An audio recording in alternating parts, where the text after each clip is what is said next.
Lior was a very, very special person. He was very modest. He didn't want anyone to really know what he was doing. He wanted to do everything just for the people in the yeshuv, make them safe, give them a feeling that they're coming to a safe place and they don't have to worry. And he was trying just to do everything by himself. And he was just always doing for other people because he felt that everyone else wasn't doing enough. Today, are we bringing to rest a terror victim?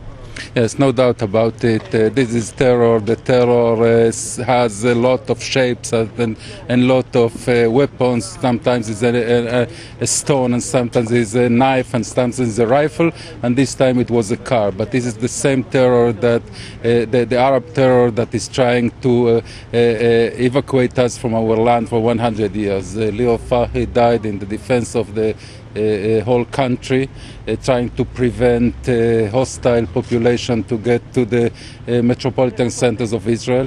In this opportunity, I want to thank Brigadier General Nitzan Alon, the commander officer of the Central Command, that speedily and without any hesitations made all the necessary arrangements in order to recognize Lior Farhi as an IDF victim. 2 months ago, there were burglars that broke into my home. And he was there. He was like one of the first people that came to my house. He was supportive for the next 2 months. He called me almost every day for the first month just to see that I'm okay and to calm me down and to tell me that everything's going to be okay. And he was killed dealing with the same challenge, right? Right. He was fighting off what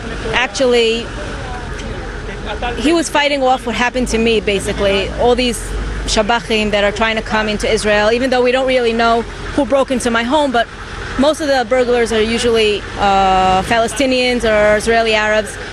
He was fighting this purpose, and he was killed actually trying to prevent the next break-in or the next murder in the area. We're here to bury Lior Farhi. He was a security officer in one of our neighboring communities in Sha'arei Tikvah. And we're here today to do honor and to commemorate his life and his service and sacrifice to Israel, to the settlement community. Now, some are defining this as a hit-and-run accident.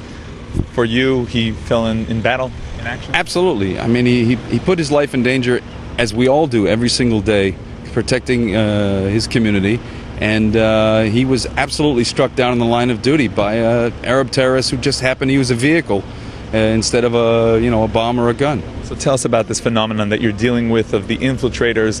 We understand that this also relates to the burglaries that we're seeing in your area. Every so often we realize that the situation is worsening, and right now we're sort of on the crest of the wave of a very, very large number of attacks, whether they be physical infiltrations into our communities, rock throwing, shootings, but things are definitely much worse than they've been in a long time. So tell us really about the role of the security officers, the community security officers. Well, Lior was a security community officer in Sha'arei Tikvah, and basically his job was to coordinate all of the security within the community with the IDF and the police and the other security forces in the area. He also helped to organize and coordinate the activities of the Community Emergency Response Team, the group of men and a few women who are volunteers like myself, who basically carry a rifle, or IDF reservists who are off duty until the need arises, and then, they're brought into action. Now we see that although he wasn't officially a soldier, he's receiving an official IDF funeral. Well, as an IDF and community security officer, he has rights, obviously, to a full IDF honors and a funeral, even though he wasn't serving in uniform. He was serving in civilian clothing.